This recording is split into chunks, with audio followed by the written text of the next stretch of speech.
রান্না কিছু হয়নি তেমন দিদি, এই সেই একটু ভাত করে এলাম।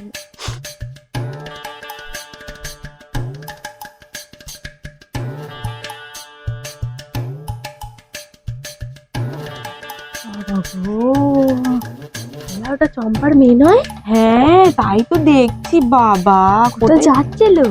কি জানি, কলেজে যাচ্ছে মনে হয়। আমি আর জানিনি যেন কলেজে যাচ্ছে না কোথায় যাচ্ছে। সব জানি দিদি। হ্যাঁ দিদি ঠিকই বলেছো, ওরকম স্বভাব ওদের। হ্যাঁ গো, ওর মাথা তো অমন, ওরম করে বেড়ায়, ওরম করে ঢলে ঢলে যায়। হ্যাঁ মেয়েটাও তেমন হয়েছে। হ্যাঁ দিদি যা বলেছো, যা বলেছো।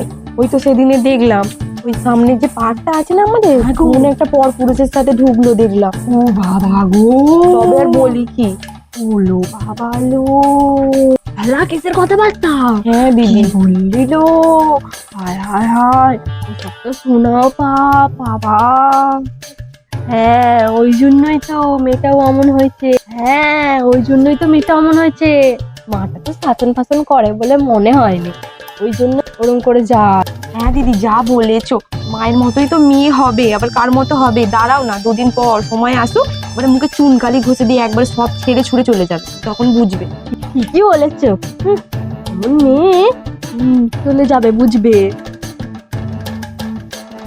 কি গো দিদি, তোমরা ওখানে কি করছো? এই তো গই দুজনে একটু কথা বলছিলাম সংসারে। হ্যাঁ ও জানো তো, হলো তো দি সেদিনকে তো তোমার বরকে সেই চম্পা গো, ওর সাথে দেখলাম পার্কে যাচ্ছিল। তুমি যাওনি কেন? কি বললে?